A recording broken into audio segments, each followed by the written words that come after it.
lado esta parte batallando la pandemia de la desinformación, lo cual ha sido clave en esta crisis. Luego vamos a pasar a cuáles han sido, o cuál ha sido, mejor dicho, el impacto real del COVID-19, tanto en materia de salud como economía y también a nivel de mercados. Vamos a ver cómo ha sido la reacción ante otras crisis de salud en el pasado y vamos a hacer una comparación. Luego finalizaremos esta parte de números con algunas expectativas, ¿no? De qué podemos esperar en los próximos meses también a nivel de salud, de economía y mercados. Y finalmente yo creo que la parte donde más información útil se van a poder llevar y información donde van a poder tomar acción es cómo navegar este periodo y tomar decisiones racionales, que es básicamente lo más importante a nivel personal, a nivel de negocios y también a nivel de mercados. Siguiendo, a nosotros nos gusta a veces comenzar por el final y queremos darles algunos mensajes o conclusiones de esta presentación. Y básicamente queremos decirle, el mercado o los mercados bursátiles no son perfectos, se mueven por emociones, pánico, euforia. No existe un grupo de sabios detrás o una bola de cristal para predecir qué es lo que puede suceder. No hay que entrar en pánico, muy importante. Todas las decisiones que tomamos en pánico suelen ser erróneas o tienden consecuencias negativas. Esta crisis tiene un principio, un clímax y un final, al igual que todas las crisis que hemos visto en el pasado. La calma, la prudencia, el buen juicio y moverse rápido definitivamente hacen la diferencia en estos momentos. No todos, lamentablemente no todos saldrán ilesos. Esto lo decimos tanto a nivel personal como a nivel corporativo. De esto algo les puede tocar y definitivamente hay que estar preparados. Hay que conservar la salud, la calma y el buen criterio, ante todo. El resultado depende de hacer todo bien y esto incluye planear antes. Queda claro que no todos hemos podido o han podido planear antes, pero aquí vamos a darles algunas tips de cómo se pueden preparar en este momento y para cualquier otra crisis que pueda venir en el futuro. Nunca perder el respeto al riesgo por más de que vengamos de años buenos. Esto es muy crucial en este periodo, ya que, como bien sabe, a nivel global y a nivel de mercados también venimos de años de expansión y esto, como asesores, vemos que se pierde muy rápidamente este respeto al riesgo. Y luego, finalmente es momento de ocuparse y no tanto de preocuparse.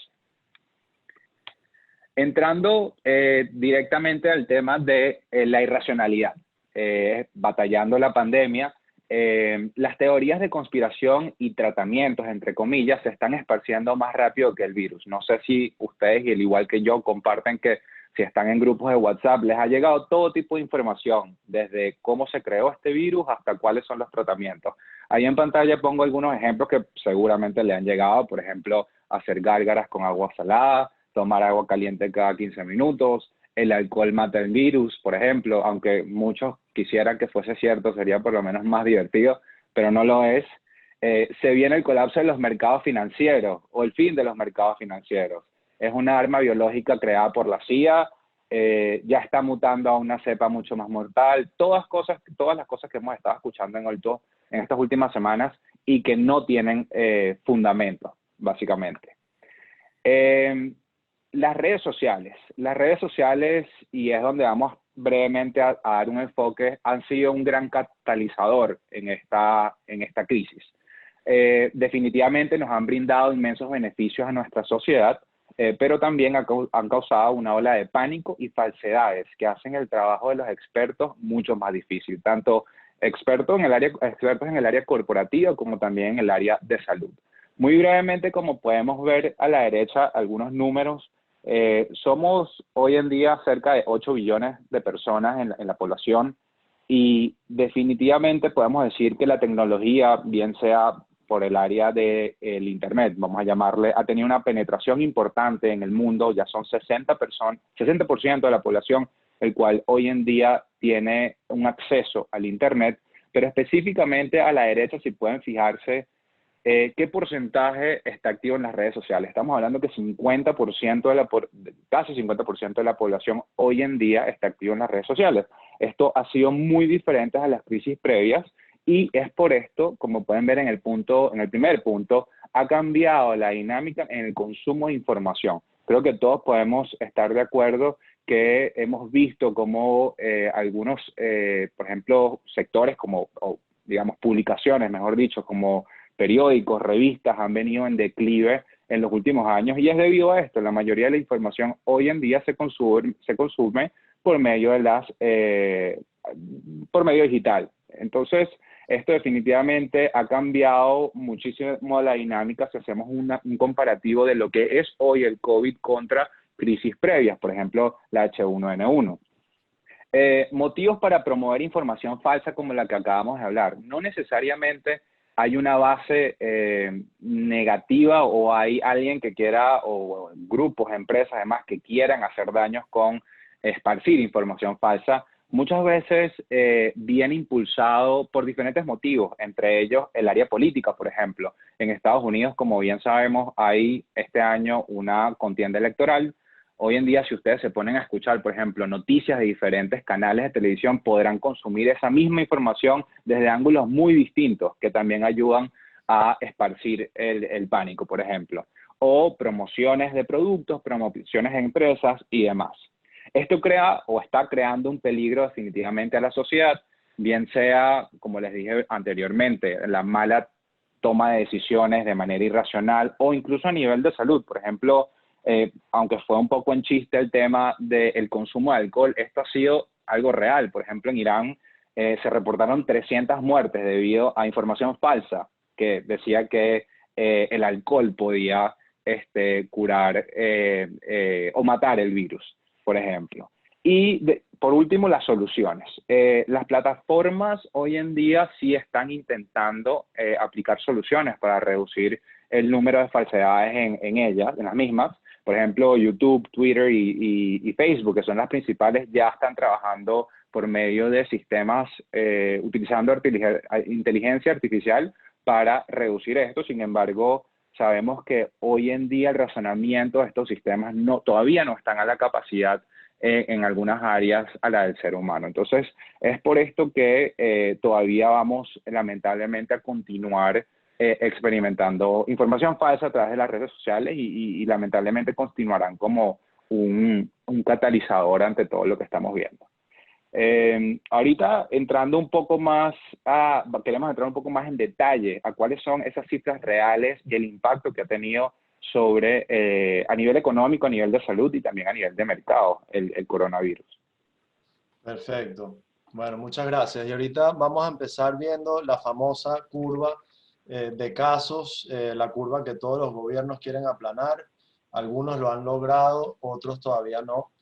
Esta página web es muy buena como muestra la información y aquí podemos ver todos los diferentes países.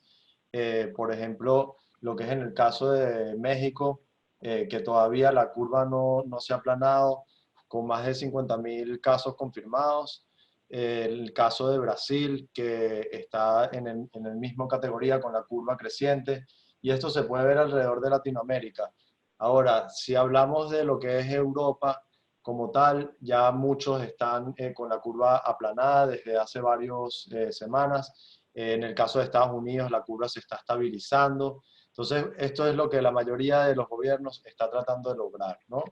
Y bueno, ya pasando un poco más a lo que es la enfermedad como tal, a quién en verdad afecta, ¿no? Y quién en verdad va a ser, digamos, impactado de una forma letal. ¿Cómo son los casos? La mayoría de los casos no son severos. La mayoría de los casos resultan en tal vez unos días de enfermedad y después recuperan. Los casos que resultan severos, la mayoría de ellos son en pacientes de más de 60 años. Entonces, bueno, esto seguro ya lo han escuchado en otras partes, pero es bueno marcarlo porque es algo importante a nivel de salud personal, con su familia, y es algo importante también cuando se están planeando a nivel económico o a nivel de mercados.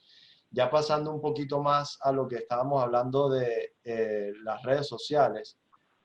Las redes sociales han tenido un impacto súper fuerte, ¿no? Y aquí Google les muestra cómo se ha mencionado, cuántas veces se ha mencionado el coronavirus en comparación al resto de las otras infecciones, estamos hablando de 2 billones en comparación de tan solo 70 millones en el HIV, en el SARS o en otras enfermedades similares. ¿Y qué pasa? Uno dice, bueno, es que coronavirus seguro hay mucho más casos y mucha más gente muriéndose por eso. Pero también mostramos aquí cómo es el promedio diario de muertes. Esto está actualizado tan solo hace un par de semanas, el 7 de mayo. Y todavía enfermedades como el HIV, neumonía, hepatitis B, tuberculosis, tienen más muertes que lo que es el coronavirus en el 2020, ¿no? Entonces, eso es un dato interesante. Ya volviendo a lo que es el área económica, ¿no?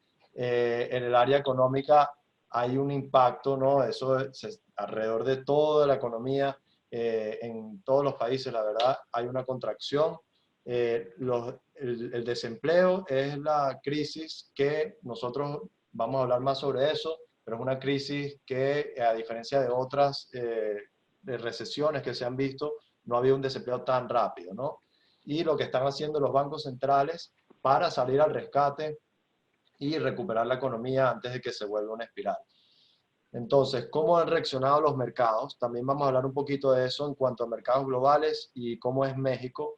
El final de los años alcistas, como bien mencionamos, tenemos 10 años, más de 10 años en expansión y ahorita viene una recesión que tanto se esperaba.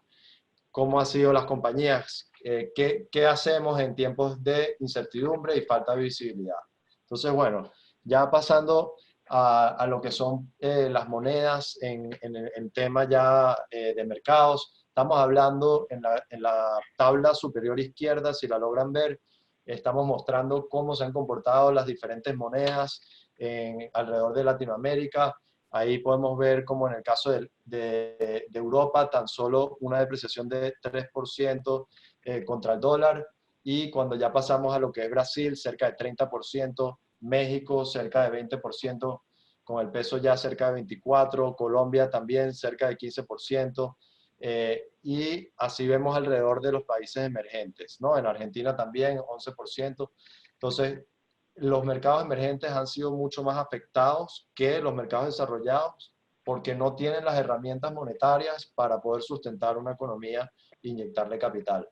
Y bueno, hablando sobre el desempleo, que es la crisis que digamos que está afectando más a la economía, aquí mostramos lo que es Estados Unidos con cerca de 14%, que parece que no es mucho, pero cuando hablamos en números, en millones, estamos hablando de casi 30 millones que se esperan de desempleados.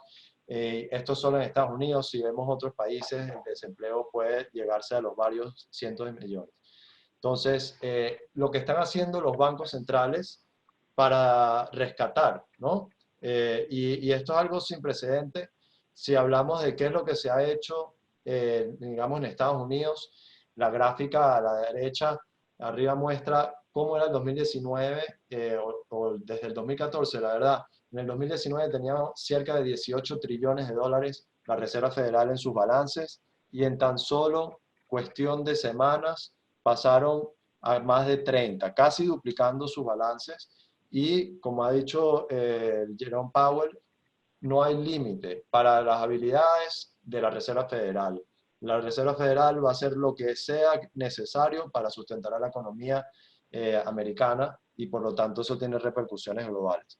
No obstante, el Producto Interno Bruto en Estados Unidos está afectado, y esto lo vamos a ver también en México y en el resto en la mayoría de los países durante el 2020. Ahora bien, si vemos cómo han reaccionado los mercados como tal, ¿no? Los mercados, es interesante, uno ve lo que es Estados Unidos y la verdad es que no ha sido tan afectado.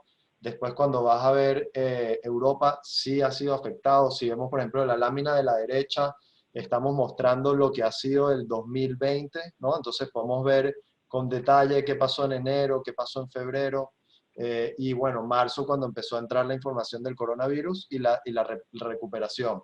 Entonces, bueno, no sé si logran ver los detalles de los colores o no, pero básicamente lo que ha pasado es que Estados Unidos este año, en el 2020, y no nada más este año, sino en los últimos 10 años, en la lámina de la izquierda, ha logrado en momentos malos y en momentos buenos tener rendimientos mucho más altos que lo que ha sido Europa y mucho más aún de lo que ha sido los mercados emergentes, con una diferencia de del doble, ¿no? En lo que han sido los últimos 10 años.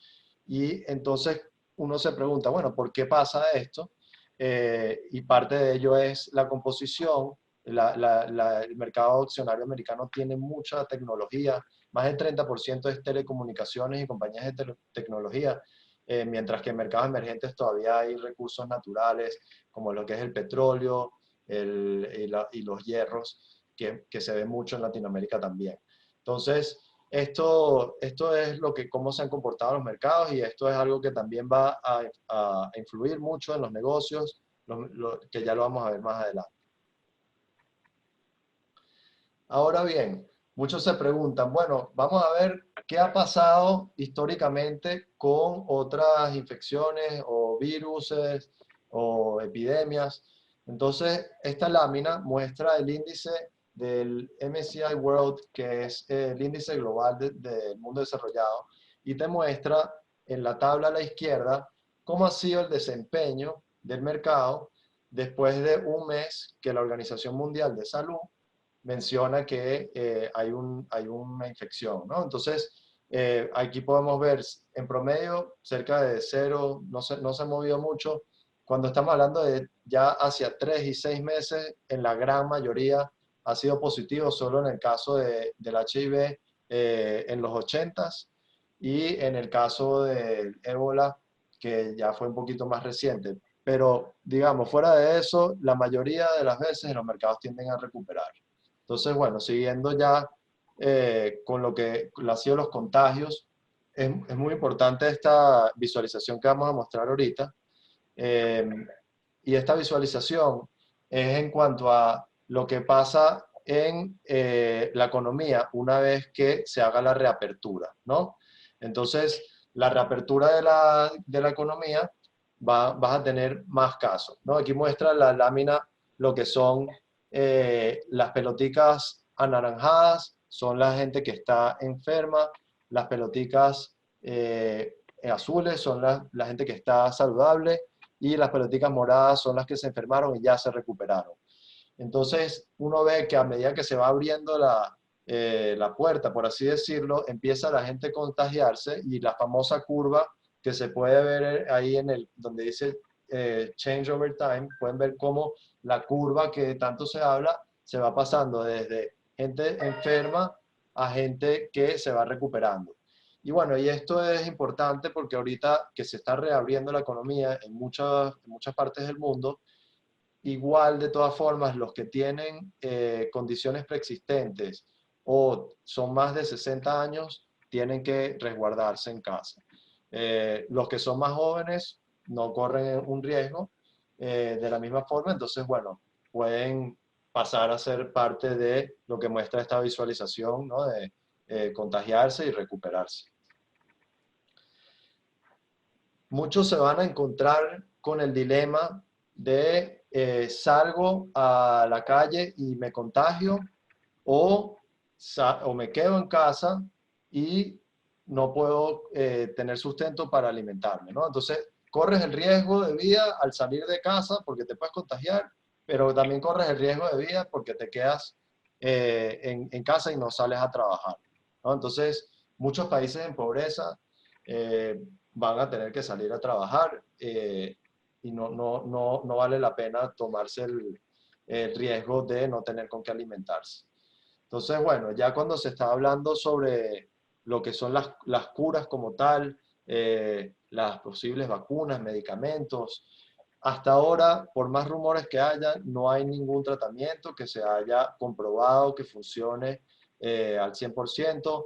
Hay varios que están en pruebas, hay varios que prometen, que los estamos poniendo en la columna de la derecha.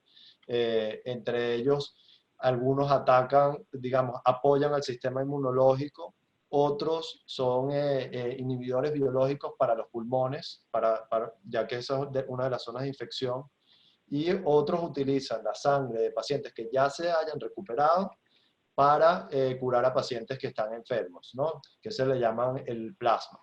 Entonces, bueno, también hay otros que se han utilizado en Asia, que todavía no se aprueban en esta parte del mundo, por así decirlo. Y hay varios otros que no están en esta lista, pero seguro vamos a ver más noticias en los próximos meses.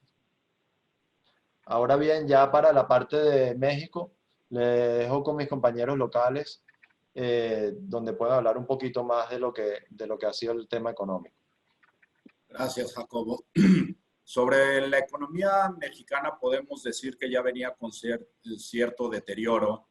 El pronóstico antes de crecimiento antes del COVID era prácticamente un crecimiento nulo del 0%, y obviamente con este evento aceleró una contracción de la economía que estiman entre 6 y 12%, y eso dependerá del éxito en la reapertura de la economía y el apoyo del gobierno, que hemos visto que ha sido muy pobre.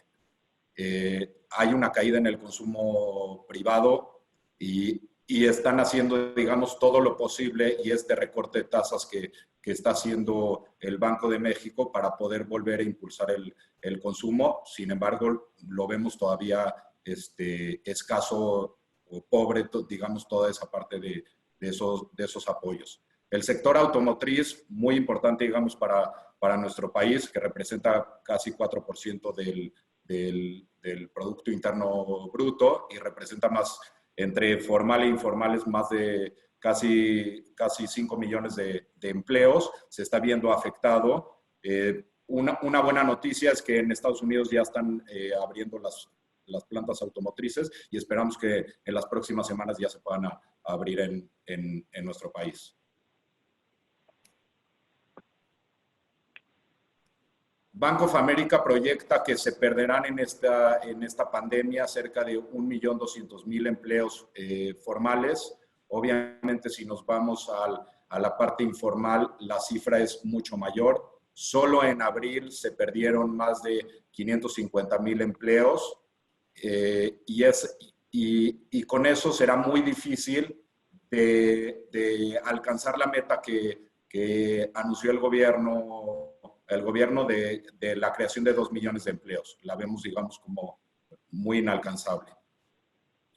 En la parte de Pemex, ya sabemos lo que ha pasado. Desgraciadamente ha presentado su peor trimestre en muchos años, y sigue habiendo, digamos, un deterioro y viabilidad, digamos, de la empresa. Posiblemente el gobierno la tenga que rescatar, pero el nivel de apalancamiento de la empresa es sumamente, digamos, importante y crítico. Han dado algunos apoyos de 2 millones de microcréditos de 25,000 pesos, que creemos que no es suficiente. México necesita un plan de estímulo fiscal. Si lo comparamos con otros países, como mencionaba Jacobo, hay países como Estados Unidos que ha destinado cerca de 11% del PIB. Japón es el país que ha destinado en mayor porcentaje, cerca del 21.1% del PIB, para reactivar la economía lo antes posible. Y la pregunta que nos podemos hacer es: toda esta popularidad que tiene nuestro presidente Andrés Manuel viene de bajada, cerca de un 80% de popularidad, y en los últimos 3 meses, digamos, ha caído a cerca del 50%, y no sabemos si será suficiente para las elecciones del 2021.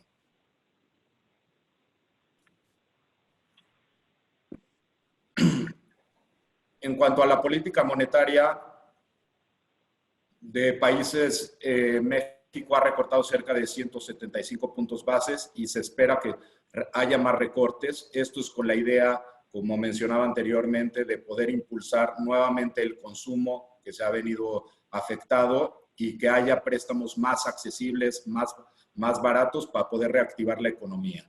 Y comparando, digamos, donde hay una ventana de oportunidades con el Tratado de Libre Comercio que entró en vigor. Hoy en día somos el socio principal comercial de Estados Unidos, con el 15.3%, y ahorita la tensión que se generó entre Estados Unidos y China por el tema del origen del COVID y y el tema de compartir la información o ocultamiento de la misma, le dan una oportunidad a México con situaciones, digamos, similares de mano de obra barata, que todas estas compañías americanas que hoy en día están en China volteen a ver a México, siempre y cuando México le dé todas las facultades legales y Estado de Derecho para atraer a estas empresas.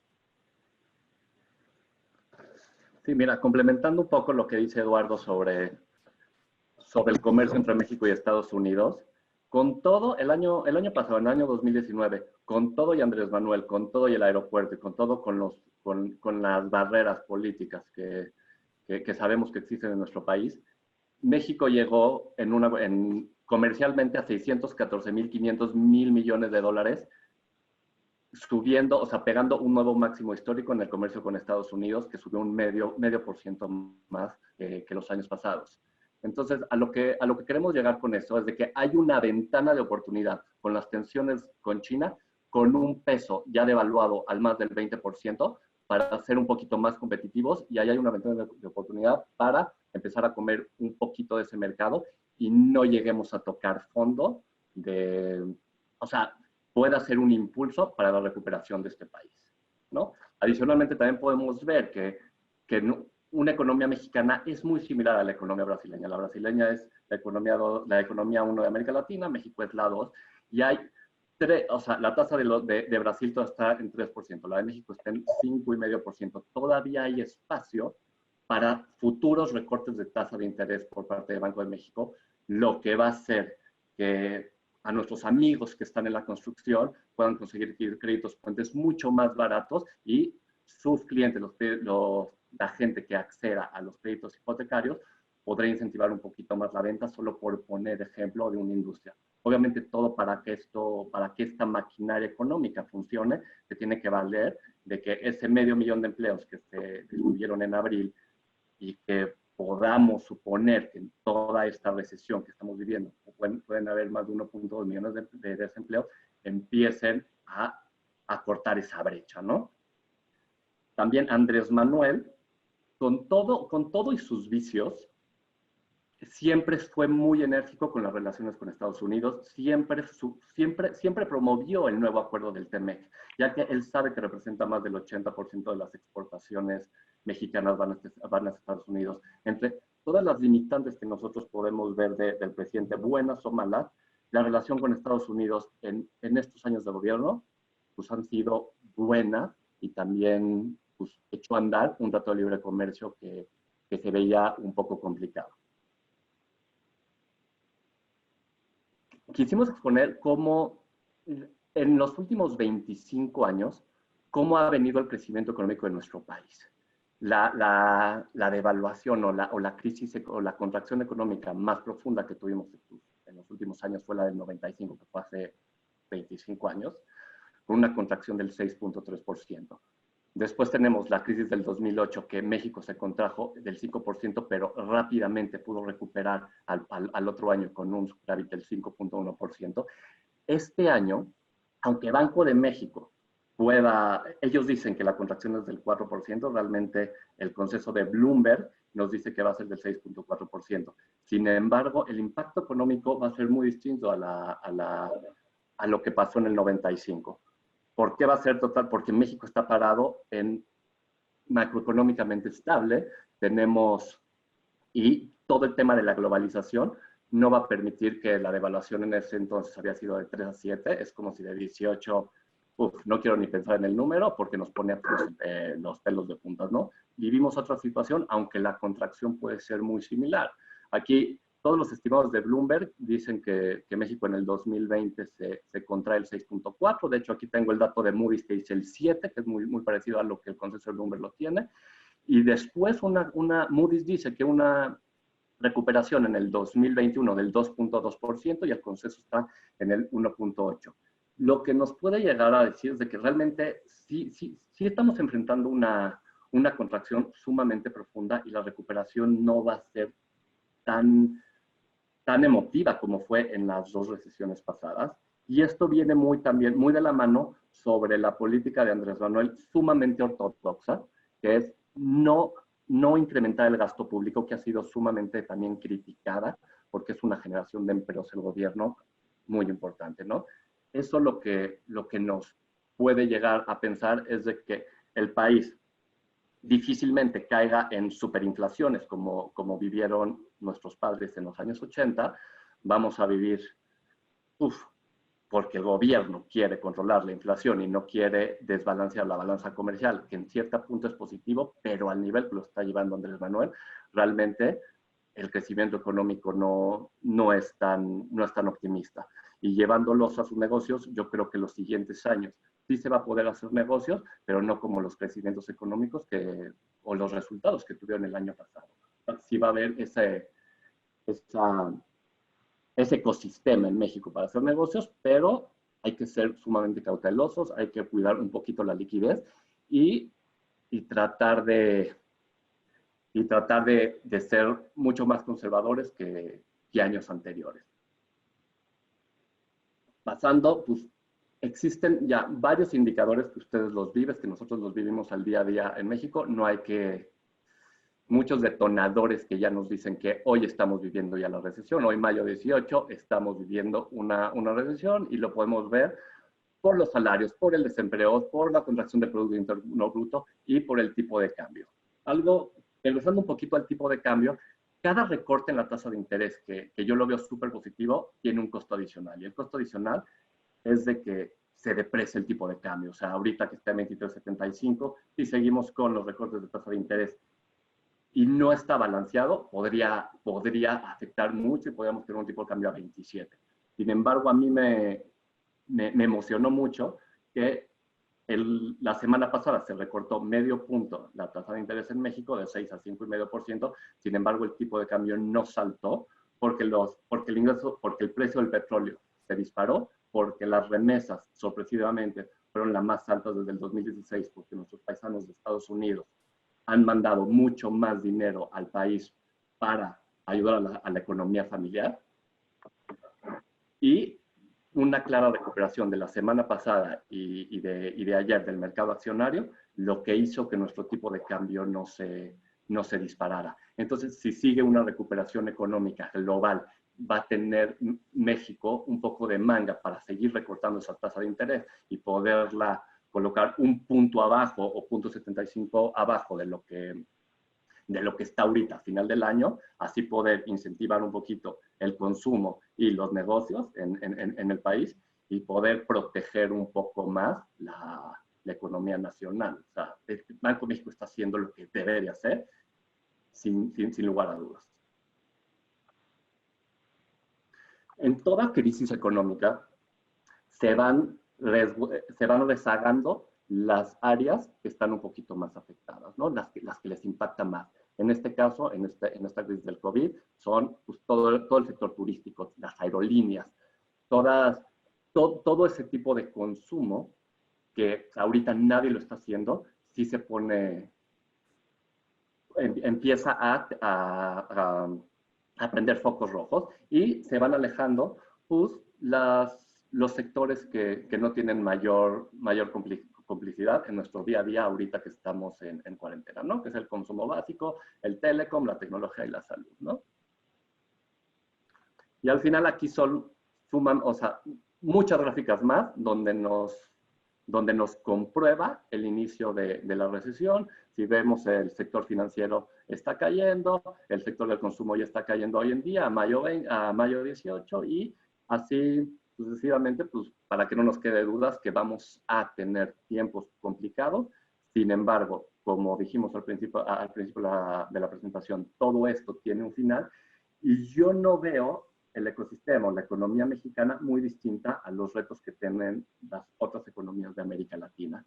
Y yo sí soy de los que creo que la economía mexicana, con todo y Andrés Manuel o sin Andrés Manuel, vamos a tener ese ecosistema para poder hacer negocios, digo, un poquito más retacados. Hay épocas que son de crecimiento y hay épocas que hay que ser más conservadores y de mantenerse. En mi percepción, estamos en una época de mantener el negocio y pensar en eso más que en planes de crecimiento.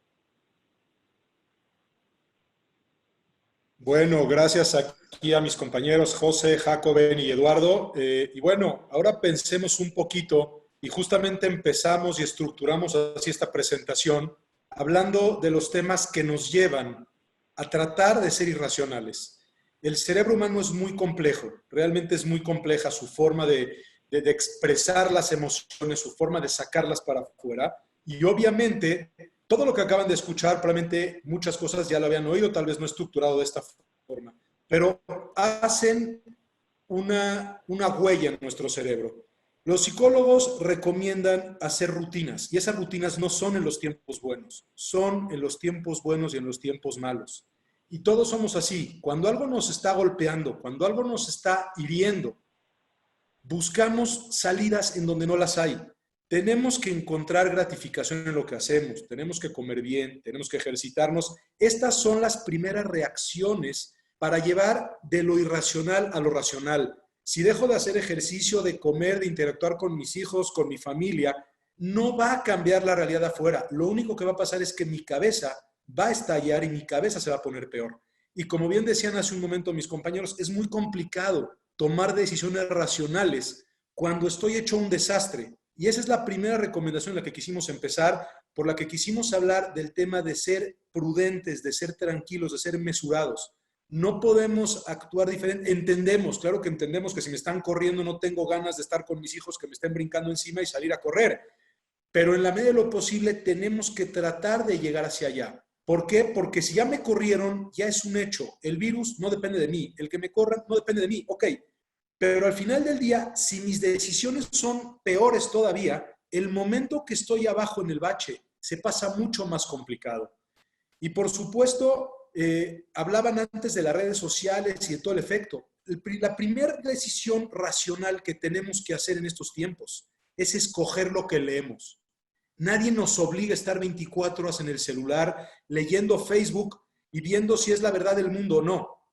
Lo racional es buscar una fuente confiable de esa información, comprobar esa información, ver cómo afecta a mi vida esa información. Eso es lo racional. Y entonces, realmente el tomar decisiones racionales no es muy diferente que en los tiempos tranquilos. Lo que pasa es que el cerebro es muy complicado para la toma de decisiones. La siguiente gráfica podremos también platicar un poquito de lo que es un cambio inesperado en nuestra vida. Esto pasa siempre y con cualquier cambio que nosotros no le pedimos a la vida que nos mande.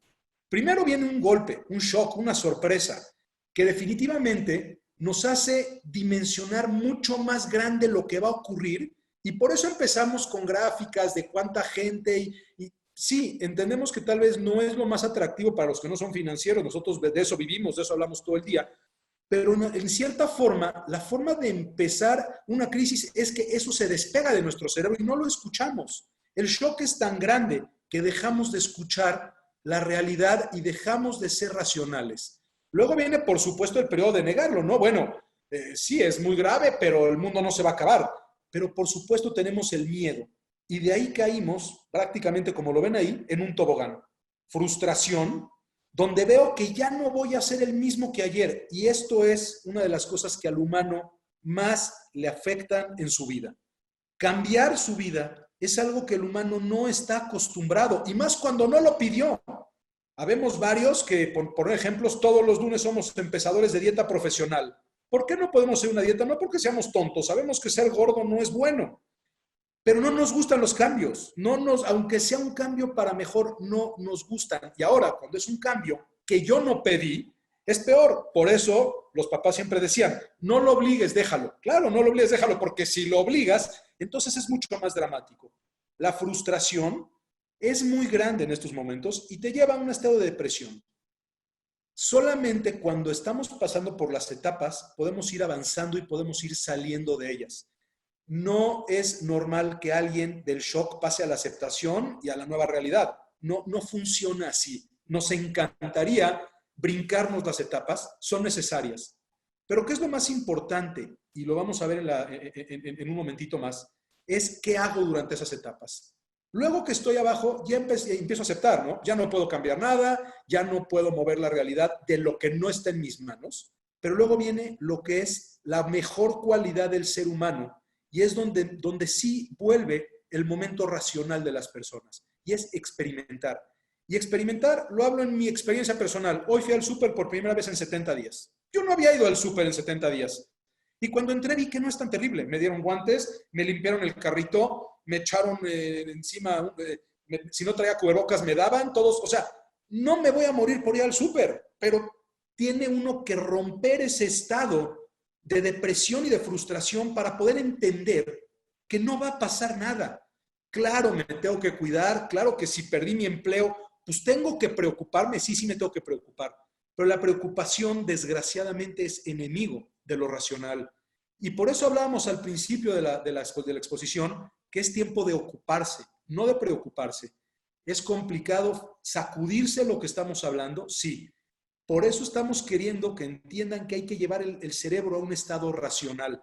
Y por eso pusimos toda la información que les compartimos, porque también podríamos haber puesto la información negativa. Hay mucho peor información que las que les presentamos. También hay mucho mejor. Aquí lo que tratamos fue ser realistas. ¿Para qué? Para separar la paja de lo que realmente nos hace salir de la depresión y empezar a experimentar para llegar a ¿qué? Al New Normal. New Normal, no se imaginen que mañana los coches van a caminar con las llantas para arriba. No. New Normal puede ser desde un cambio mínimo hasta un cambio que realmente afecte nuestras vidas de manera sistemática. Y esto, cada crisis, ya sea mundial, financiera o en su negocio, lo trae. Así que no nos debe de asustar algo nuevo normal. Y no nos debe de asustar los cambios que no pedimos. Pero no podemos ir contra la naturaleza. Finalmente somos animales, como cualquier animal. Nos asustamos, entramos en pánico. Pero sí tenemos que empezar a escuchar pláticas, empezar a escuchar información, tomar decisiones que nos permitan hacer eso de una mejor forma. En la siguiente gráfica podrán ver lo que explico, lo que quiero explicar de una mejor manera. La línea verde muestra la capacidad de control del ser humano. El ser humano es el rey del control. Nos encanta dominar nuestro entorno y es por eso les pongo ejemplos de cosas simples. Las ciudades están totalmente con banqueta y con pavimento porque tenemos más control de caminar sobre las calles. ¿Podríamos tener más áreas verdes? Sí, claro, pero a nosotros nos gusta. El ser humano es un ser de control, le da seguridad en su vida controlar cosas. ¿Qué ocurre? La línea roja es la crisis. Conforme estoy en el área tranquila, antes de una crisis, tengo muy poco problema, no tengo gran impacto, que es más bien, la roja no es la crisis, perdón, es el nivel de impacto en las decisiones que yo tomo. El nivel de impacto, cuando tengo full control, es muy bajo. Por más que yo tome grandes decisiones en mi vida y en mi negocio, el nivel de impacto realmente no es muy bajo. Conforme empiezo a perder capacidad de control por la crisis o porque mi negocio se está metiendo en problemas, ocurre algo que prácticamente le podemos llamar que es algo misterioso de la vida del ser humano. Empiezo a tener más impacto en las decisiones. Y ustedes véanlo en sus negocios. Cuando su negocio va de maravilla, cambiaron al proveedor, cambiaron procesos, bajaron costos y el nivel de impacto en las utilidades es muy pobre. Pero cuando el negocio está mal, hay crisis en el negocio, mis decisiones tienen más impacto. Por lo tanto, la lógica del cerebro tendría que ser al revés. Tendríamos que tomar decisiones de impacto en momentos de crisis.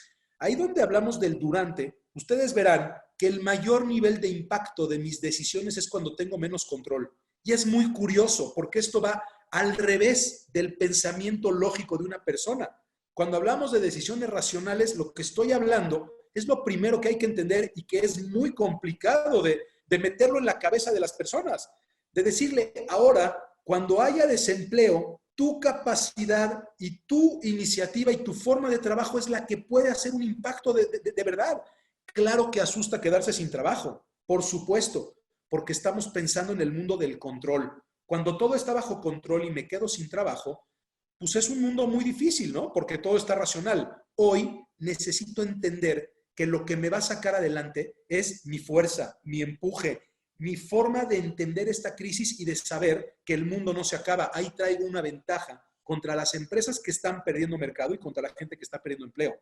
Y por supuesto, luego se empieza a resolver la crisis y casualmente, porque somos seres que nos encanta la rutina y el control, llegamos a como estábamos antes. Cuando nosotros aseguramos a la gente con la que hablamos y asesoramos todos los días que volveremos a tener control, nos ven como unos locos. No no estamos jugando en contra, no estamos apostando ni estamos siendo optimistas. No, estamos hablando de la capacidad del ser humano de buscar el confort, la tranquilidad. El ser humano no puede aguantar prolongados periodos de angustia en su vida. Si ustedes ven, una causa de muerte importante en las crisis es la angustia y la depresión. Claro, porque la gente no está hecha para vivir en ese estado. Entonces, por eso empezamos hablando de decisiones racionales a nivel de qué hago en mi persona, de qué hago con lo que leo, de dónde busco mi información, de cómo estoy buscando ese trabajo que perdí, de cómo estoy replanteando mi negocio. Y bien hablaba al principio, José, de que en estos momentos hay que hacer ajustes. Claro que hay que hacer ajustes. No se trata de cambiar el modelo. Hablábamos de planear antes.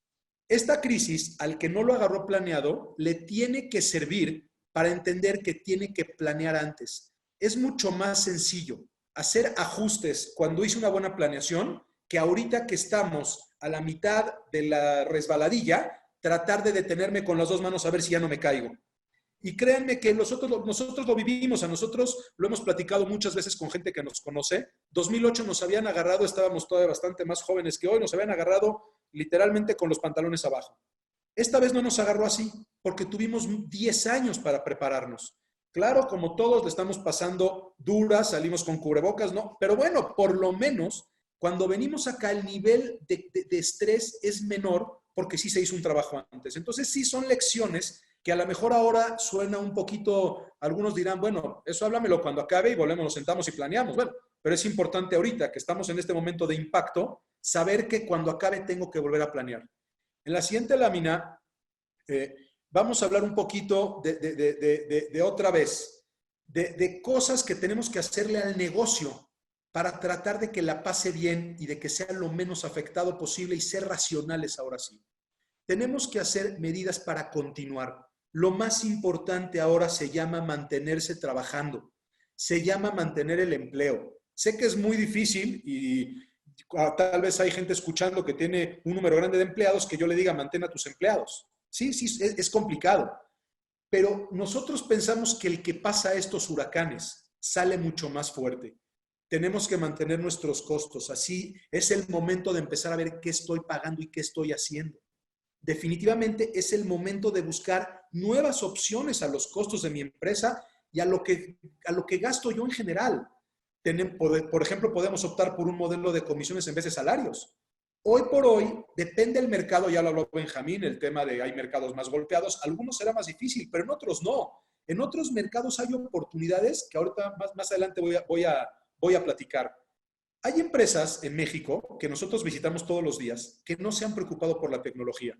Si se dan cuenta, esta crisis, a quien más está golpeando es a las empresas menos tecnológicas. Entonces, sí tenemos que empezar a adaptar nuestra empresa a ser más tecnológica, porque la tecnología ayuda en muchas áreas del negocio. No nada más es un tema de, bueno, antes lo hacía en máquina de escribir, hoy lo imprimo en Word. No se trata de eso. Se trata de cómo me comunico con el mercado, cómo me comunico con los clientes, cómo estoy comunicándome con los trabajadores, qué puedo hacer mejor con la tecnología. Y bueno, obviamente el que se adapte a este entorno remoto la puede pasar más fácil. Empleados. Mucha gente me preguntó, y más, algunos saben que dimos otras conferencias, no hablaste de los empleados.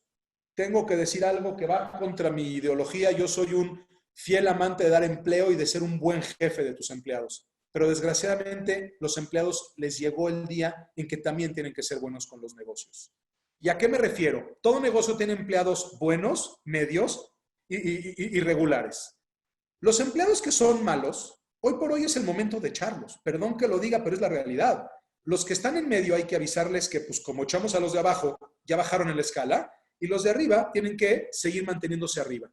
Y claro que tengo que traer al mejor sustituto del que es malo. Eso no es ser un mal jefe, eso es ser una persona que es correcta con el empleado y con su negocio. Porque una cosa es mantener el empleo y sí, tratar de ayudar a la mayor cantidad de familias posibles dejando los empleados y pagar aunque esté cerrado, sería lo óptimo que puedo hacer. Pero si ahora no me preocupo por hacer estos ajustes en situaciones donde tengo el control absoluto de la empresa, es muy difícil. Y Darwin decía algo que es de veras el resumen de lo que yo puedo hablar, el resumen de cómo ser racional ahora. No es el más fuerte o el más inteligente el que va a sobrevivir a esta. Es el que se adapte mejor a lo que viene. Y como viene una nueva realidad, tengo que empezar a pensar en ella. Hay gente que ya su negocio venía herido de muerte y que le echaron la culpa al coronavirus. Es el mejor pretexto para decir que JCPenney quebró. No se confundan, JCPenney no lo quebró el coronavirus. O los que vivimos acá en México, el restaurante Churchill del Periférico, ese restaurante no lo quebró el coronavirus. Lo quebraron 60 años de hacer lo mismo. Entonces hoy es el momento de romper lo que hacía, ya que estoy inconfortable en esta zona, pues es el momento de que igual no me la voy a pasar bien. Y ahora hablemos de lo que es estos ejemplos en la historia. Hay gente que entendió estos momentos y que entendió, como decía Einstein, que en cada crisis hay una oportunidad. Procter se creó a la mitad de la Gran Depresión y casualmente hoy va a ser de los grandes ganadores de esta crisis porque nos va a vender más jabón. O sea, las empresas grandes se crean en momentos como este. Airbnb, 2008, cuando simple y sencillamente teníamos que palear el costo de la renta en San Francisco, se crea la compañía. Bueno, Blockbuster, que bueno, ahora ya está en bancarrota, pues no se pudo adaptar a los cambios que vinieron cuando llegó Netflix y las demás. Entonces ahí tienen los dos ejemplos de lo que puede ocurrir por una crisis. O potencializo mis capacidades y hago mi empresa mejor. Yo sé, y en las preguntas seguro vendrá gente que está en sectores que es muy difícil dar estos consejos. Pero también créanme que es el momento de decir, tal vez ya no va, tal vez ya no va. Y en una conferencia pasada di el ejemplo de un amigo que trae una empresa de vestidos de cóctel.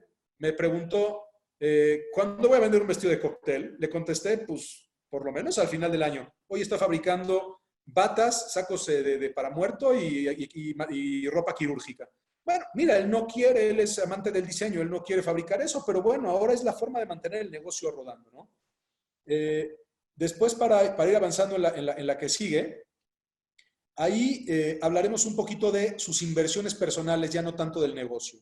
Definitivamente, las inversiones hay que hacerlas con un plan a largo plazo. No se puede hoy por hoy, con lo complicado que son los mercados, pensar que me voy a meter una acción y voy a ganar dinero. No es así. Sí, me puede ir bien y puedo pegarle y puedo comprar algo y me va a salir, sí, pero tengo que hacer un plan a largo plazo y lo tengo que hacer bien. La volatilidad es normal, pero no tenemos que dejar que descarrile el plan. Tenemos que hacer, otra vez, ajustes. Definitivo, la diversificación funciona, porque nosotros no sabemos en las crisis que van a venir quiénes van a ser los nuevos perdedores. Entonces, si yo me la juego el 100% a algo que en la siguiente crisis le va a ir mal, estoy fuera. No se puede jugar a predecir el mercado. Ese es un error muy grande que mucha gente que estamos en dinero alguna vez hemos visto que nos pasa por acá. No se debe de predecir. Una persona que hace un buen estudio y está bien asesorada, se evita tratar de ser el gurú. Cuando nos hablan y nos dicen, yo creo que va a subir, esa no es una planeación, eso no es una inversión. Y hay muchos mejores lugares para ganar dinero adivinando. O sea, hay lugares más fáciles, si voy a adivinar, vamos cuando abra Las Vegas y ahí vamos a ganar más fácil, si se trata de adivinar. Aquí no es adivinar. Y por último, no es el momento de agarrar más riesgo de los que ya traigo. Hay gente que nos llama con posiciones muy conservadoras. Tenemos un cliente que me llamó en la semana y me dijo, tengo el 70% en cash, estoy dejando de ganar. A ver, espérame. No estás dejando de ganar, estás dejando de perder. Hoy por hoy, si estás parado, no le agregues riesgo. Haz ajustes. Hoy no es el momento de planearse una cartera que esté en cash. Hoy es el momento. Uno podría pensar, ok, voy a aprovechar el pánico. Sí, claro, hay formas de aprovechar el pánico, pero entonces hay que hacer un nuevo plan. Hay que armar un plan que se pueda armar hoy, desde luego. Habemos gente que nos dedicamos a eso, no somos los únicos. Hay mucha gente que les puede armar un plan armado a partir del día de hoy. Pero no en el sentido de hoy me meto y mañana ya estuvo. No se trata de eso, es largo plazo.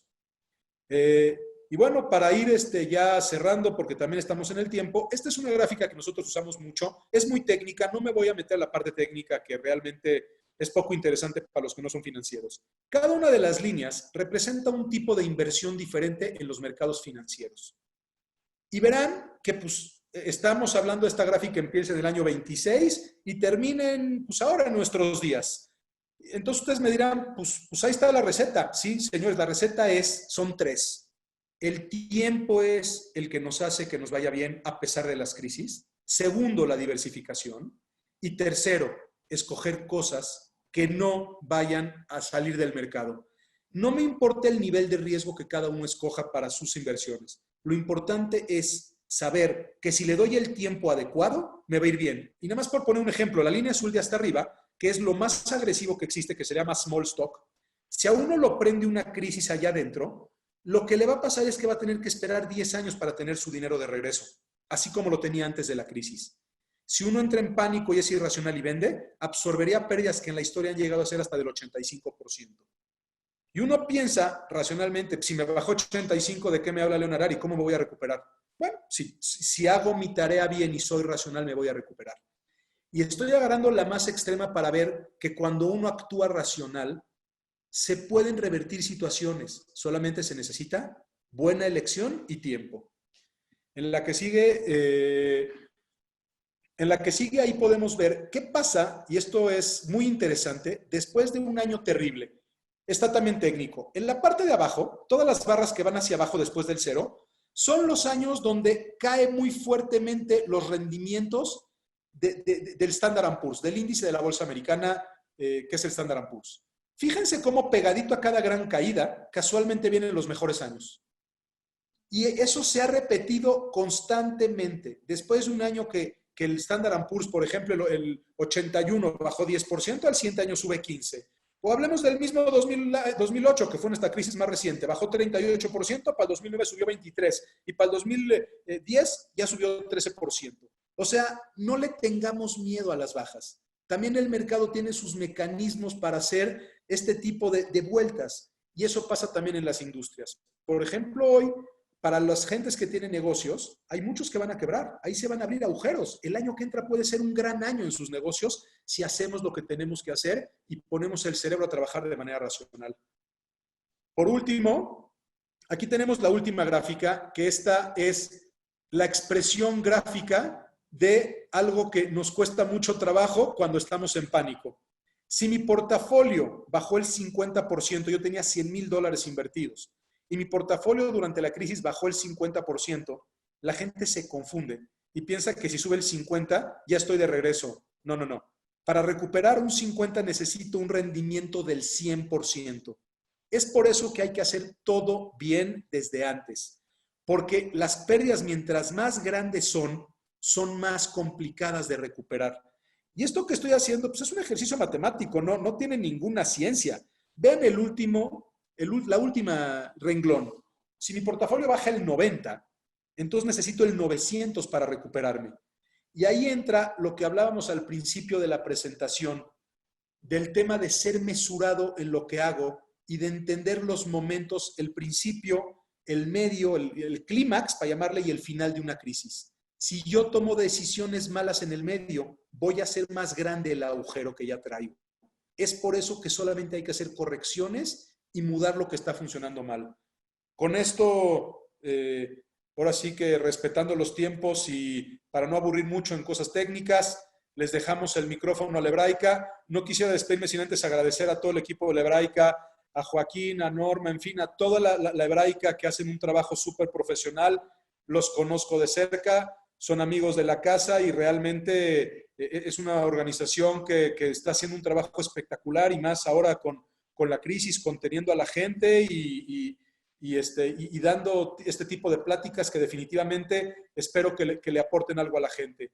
Y a todos los que están escuchando, le agradecemos la oportunidad de escucharnos. Y bueno, estamos abiertos para cualquier pregunta que pueda surgir. Muchas gracias. Gracias a todos, especialmente a ti, León, porque no nada más eres un profesional, sino también un voluntario en la Universidad Hebraica, y les agradecemos a todos esta aportación que hacen a la maestría en dirección y liderazgo de organizaciones. Entonces, quiero dar paso a las preguntas. Son diversas. Quiero empezar la primera. ¿Invertir capital a corto plazo en un banco en este momento es un riesgo para devaluar tu capital? ¿Qué opinan?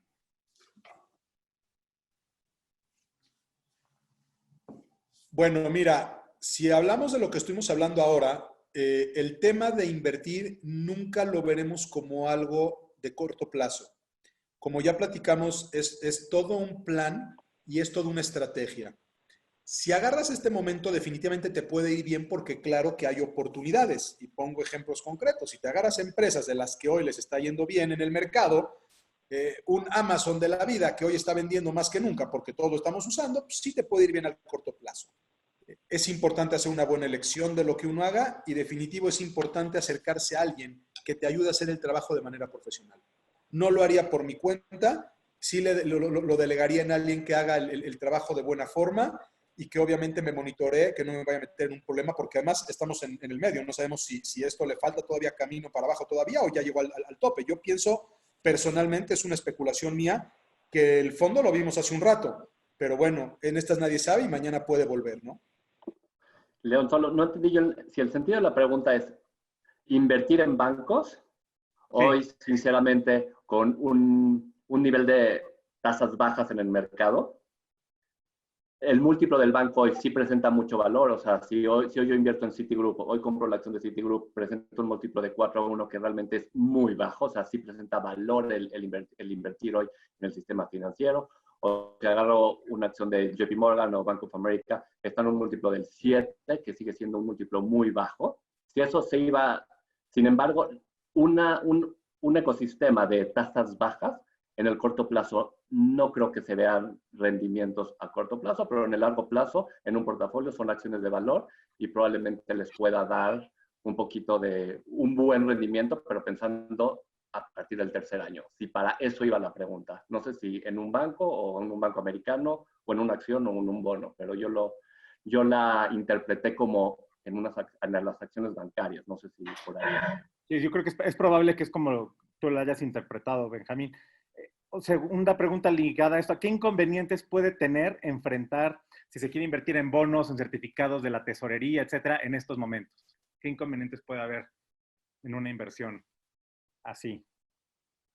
El riesgo más importante hoy por hoy sería el tipo de cambio. O sea, hoy por hoy no vemos un riesgo de default del gobierno mexicano, que sería la otra variable que interviene en ese tipo de certificado, un CETE, y tu único riesgo ahí sería, por supuesto, el tipo de cambio, ¿no?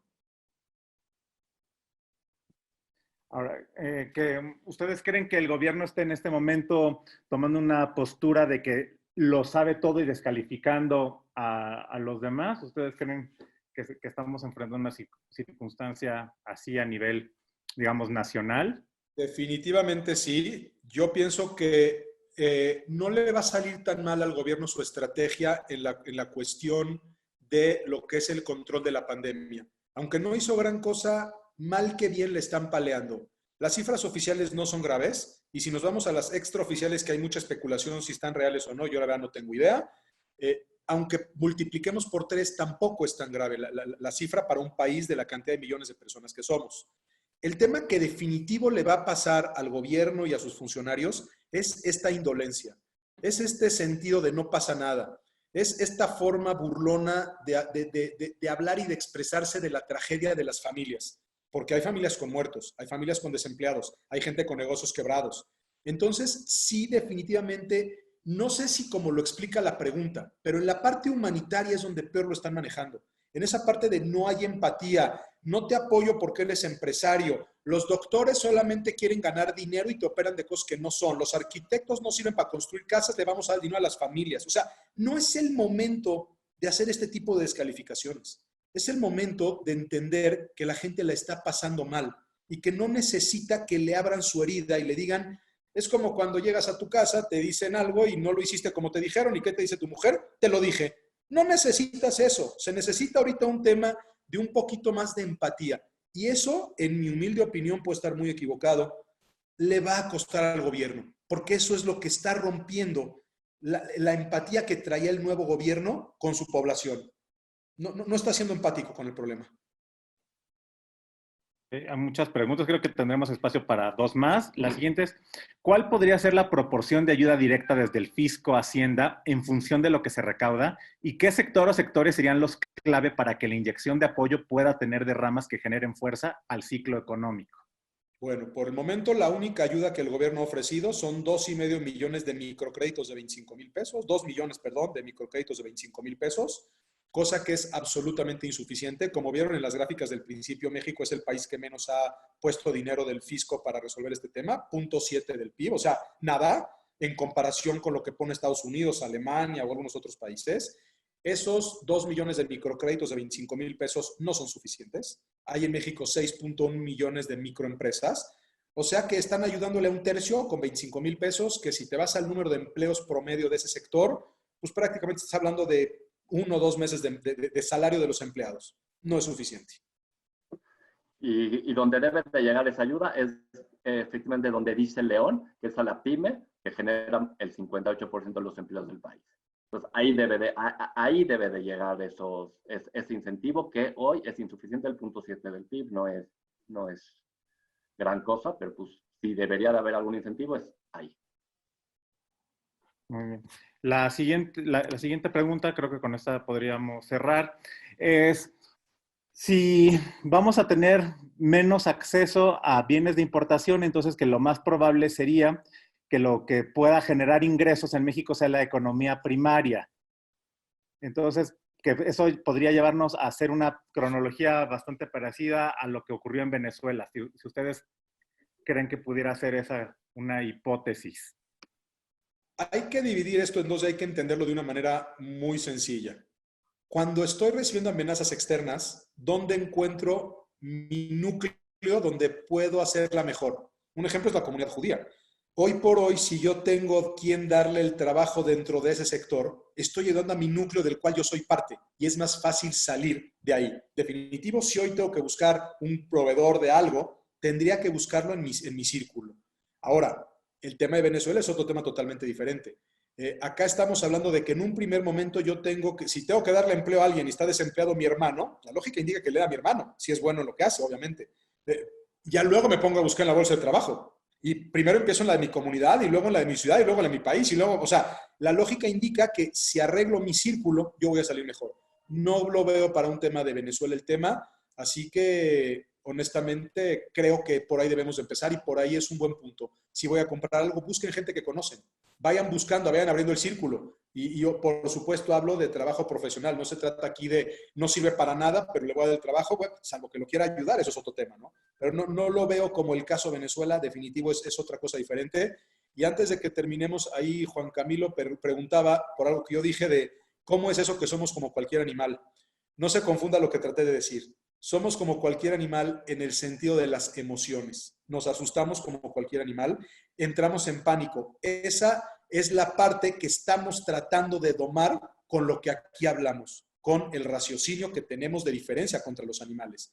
Pero en la parte de asustarnos, tú ves cuando suena un sonido fuerte y brincas exactamente igual que cualquier otro animal. Así que, por supuesto, el raciocinio, que es esa cualidad que tenemos que es única, solamente es el único animal que lo tiene, es la que nos tiene que hacer entender que no podemos asustarnos como los demás. Así que me encantó esa pregunta porque ese es el cierre perfecto para lo que venimos hablando. Por supuesto que si fuéramos cualquier animal, viviríamos muy mal estos momentos. Y entonces la pregunta con la que dejo esto es, ¿por qué si tenemos el raciocinio salimos corriendo como cualquier animal? Correcto. Pues muchas gracias. Creo que tratamos de abarcar, a lo mejor no todas las preguntas, la mayor parte. Creo que nos pueden contactar a alguno de los ponentes cuando tienen ustedes alguna situación en lo particular, algo que quieren hacer o en lo que quieren invertir.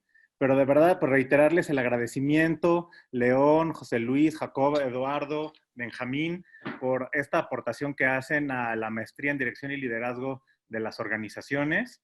Y bueno, a todos nuestros asistentes de diferentes países, veo aquí gente de Colombia, de México, alumnos que ya son de la Hebraica. Muchas gracias a todos.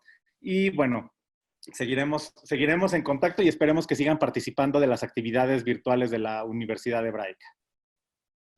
Muchas gracias a todos. Sí, la grabación, varios preguntan, sí, se está grabando y se va a subir, me parece, con posterioridad a través de nuestras redes sociales. Entonces, muchas gracias a todos. Muchas gracias. Gracias, hasta luego. Gracias.